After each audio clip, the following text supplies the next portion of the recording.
Assalamualaikum warahmatullahi wabarakatuh. Waalaikumsalam warahmatullahi wabarakatuh. Apa kabar Bung Jela? Alhamdulillah sehat walafiat. Gimana Bung Kica? Alhamdulillah sehat. Ya itu yang penting Bang. Ya. Di masa pandemi ini kita harapkan ataupun sesuatu yang paling berharga itu adalah kesehatannya Bang. Betul. Oke, Bang. Kita berharap sobat Kicau Jelata juga selalu dalam keadaan sehat dan tetap semangat. Amin. Hari ini kami berdua ingin berkicau soal yang sebenarnya personal. Tetapi seperti orang bilang, sesuatu yang personal sejatinya juga berlaku universal. Tahun 2020 adalah tahun yang benar-benar bagi kami menjadi tahun yang tidak mungkin bisa kami lupakan. Tanggal 3 Juni yang baru lalu, Bang Kica kehilangan ibunda tercinta. Beliau berumur lebih kurang 83 tahun dan Kicau ini sekaligus juga sebagai bagian dari memperingati Hari Ibu. Entah siapa yang memulai peradaban adanya Hari Ibu, tetapi sesuatu yang baik tidak ada salahnya untuk kita jadikan sebagai pengingat. Meskipun sebenarnya Hari Ibu bagi kami berdua adalah setiap hari, sepanjang hari. Sobat Jelata yang berbahagia, melalui Kicau kali ini Bang Kica ingin berkisah tentang ibunda Bang Kicau. Bunda Bang Kicau adalah anak kedua dari 4 bersaudara dan satu-satunya perempuan. Beliau hanya sekolah sampai SMP saja, padahal jauh di lubuk hati beliau ingin sekali melanjutkan pendidikan ke puncak tertinggi. Tetapi apa yang mau dikata, sebagaimana layaknya masyarakat Minangkabau yang menjadikan perempuan sebagai penerus dari kaum, maka pamannya yang kami sebut mama mengatakan atau memutuskan bahwa ibunya Bang Kica cukup sampai SMP saja dan kemudian disuruh atau dimasukkan di kursus-kursus keterampilan memasak, menjahit gitu. Itulah ceritanya. Pada usia 22 tahun, Ibu Bang Kica dijodohkan, jadi enggak pacaran, dijodohkan dengan bapaknya Bang Kica, seorang pemuda yang 2 tahun lebih tua dari beliau, dan mereka menikah. Ayahnya Bang Kica adalah seorang pedagang yang tidak satu kota dengan kota di mana Bang Kica atau ibunya Bang Kica tinggal. Bang Kica itu pedagang di Dumai, di Pekanbaru dan Dumai. Dan ibu Bang Kica, karena satu-satunya perempuan sebagai penjaga rumah, artinya ya begitulah tradisinya orang Minang, tidak ikut merantau bersama bapaknya Bang Kica. Sampai setahun kemudian setelah mereka menikah, Bang Kica lahir. Dan pada saat Bang Kica lahir, ayahnya Bang Kica memutuskan untuk bersama-sama membesarkan Bang Kica di kampung. Dan ayah Bang Kica berubah profesi menjadi petani. Ya, petani. Jadi ini sebagai penggalan awal dari kisah. Nanti Bang Kica akan lanjutkan. Barangkali kita juga mau dengar dari Bung Jela, yang kalau nggak salah seminggu setelah kepergian ibundanya Bang Kica, beliau menelpon Bung Jela bahwa ayahandanya juga telah mendahului. Silakan, Ya. Bung Jela. Jadi sobat kita jelata, tahun ini tahun 2020 kami berdua kebetulan kehilangan orang tua. Kalau Bung Jela kehilangan bapak, ditinggal bapak karena dipanggil Yang Maha Kuasa, dan Bung Kica ibunda beliau yang dipanggil. Nah kebetulan hari ini tanggal 22 Desember ya disebut sebagai Hari Ibu. Apakah ini memperingati Hari Ibu ataukah merayakan Hari Ibu? Nah itu tergantung dari persepsi kita masing-masing. Kalau yang ibundanya masih hidup, ya silakanlah merayakan Hari Ibu, ya nggak? Betul. Tapi kalau ibunda yang seperti kami berdua yang sudah, kebetulan ibunda Bung Jela ini setahun sebelum ayahanda dipanggil, sudah mendahului dipanggil Yang Maha Kuasa. Jadi kami berdua sudah yatim piatu.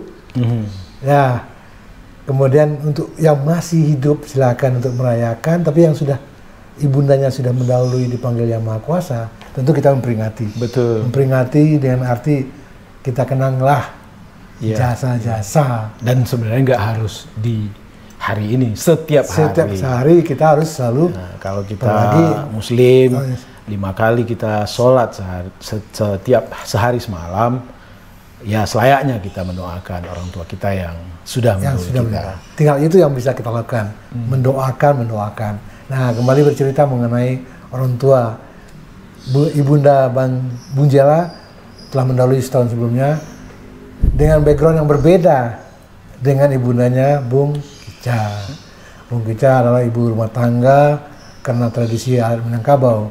Sebetulnya ibunda Bung Jela pun sebetulnya bukan orang nggak, tapi ada profesi yang ditekuninya itu sebagai guru. Guru ya. Sebagai guru ya yang sudah banyak memberikan pendidikan kepada orang anak-anak yang karena beneran guru SD. Jadi dulu itu SD itu belajar membaca menulis itu di SD kan.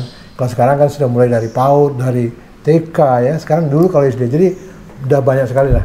Dan juga cukup dikenal lah di kota kecil kami di Sumatera Barat sana ya.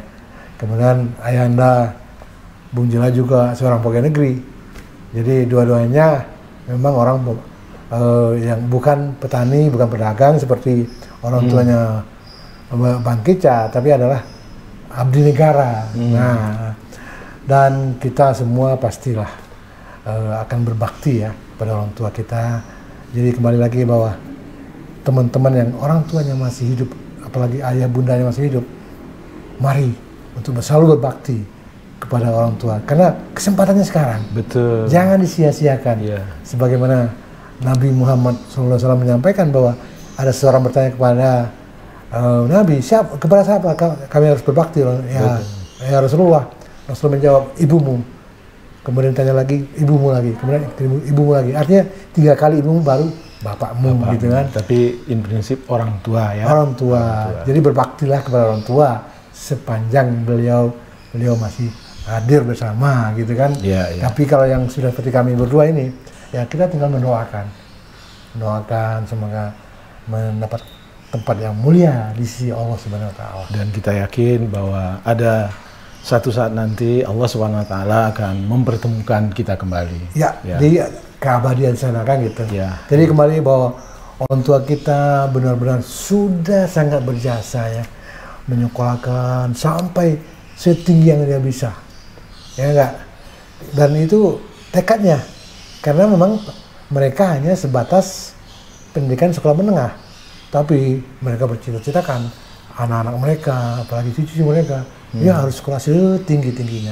Karena itulah modal yang bisa dibawa untuk sampai di hari tua. Betul. Nah ini gimana Bang?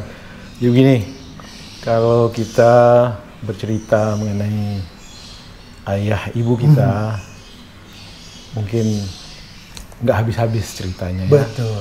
Cerita soal bagaimana mereka mendidik kita, bagaimana mereka sebenarnya melupakan, menafikan diri mereka sendiri demi untuk kita gitu. Bang Kica ada menulis sebuah puisi nih. Bang Kica mau bacakan saja ya. Setelah kepergianmu, mungkin kami anak-anakmu akan melalui titik rintang yang tak sanggup dibayangkan setelah kepergianmu. Apalah arti hidup tanpamu? Apalah makna ini tanpa doa-doamu? Suaramu mengalir seperti udara pada setiap kata yang penuh doa, pada tiap tetes air mata yang selama ini kau sembunyikan. Apa arti hidup tanpa kasih sayangmu? Apa arti kebesaran tanpa kebahagiaanmu? Jalan panjang hidupmu hanya kau lalui dengan sebuah percakapan dengan Allah. Semua doa yang kau munajatkan tiada lain untuk kami. Hidupmu tidak lagi untuk dirimu. Apa yang sanggup kau berikan untuk membalas semua kebaikanmu, ayah dan bunda? Tidak ada selain mohon ampun dan maaf untuk segala kekurangan dan ketidakmampuan. Di balik beratnya beban hidup, kau tetap tegar, menantang dunia. Kau yakinkan bahwa hidup memang suatu perjuangan. Perjuangan tanpa henti memberikan yang terbaik bagi kami, anak-anak kalian. Lalu apa yang sudah kami lakukan untukmu? Bahkan menjadi pendengarmu yang baik saja, seringkali kami tak mampu. Ayah dan bunda, seharusnya kami bisa memberimu lebih. Seharusnya kami mampu mengasihimu lebih. Seharusnya kami sanggup mencintaimu lebih. Tapi inilah kami, anakmu, yang mencintaimu dengan kekurangan, yang mengasihimu dengan kekurangan, yang menyayangimu dengan kekurangan. Padahal seharusnya setiap hari adalah hari-hari kalian. Sobat Jelata yang berbahagia, rasanya kami tak mampu lagi untuk melanjutkan kicau ini. Terakhir, kembali kami berpesan bahwa bagi sobat-sobat yang orang tuanya, bagi sobat-sobat yang Allah masih beri kesempatan untuk bersama-sama dengan orang tua, pergunakanlah waktu ini, pergunakanlah waktu. Ada pepatah yang mengatakan, kita baru merasa punya setelah kehilangan. Jadi jangan sampai setelah kehilangan baru kita merasa punya. Tak ada gunanya, tak ada gunanya. Wassalamualaikum warahmatullahi wabarakatuh.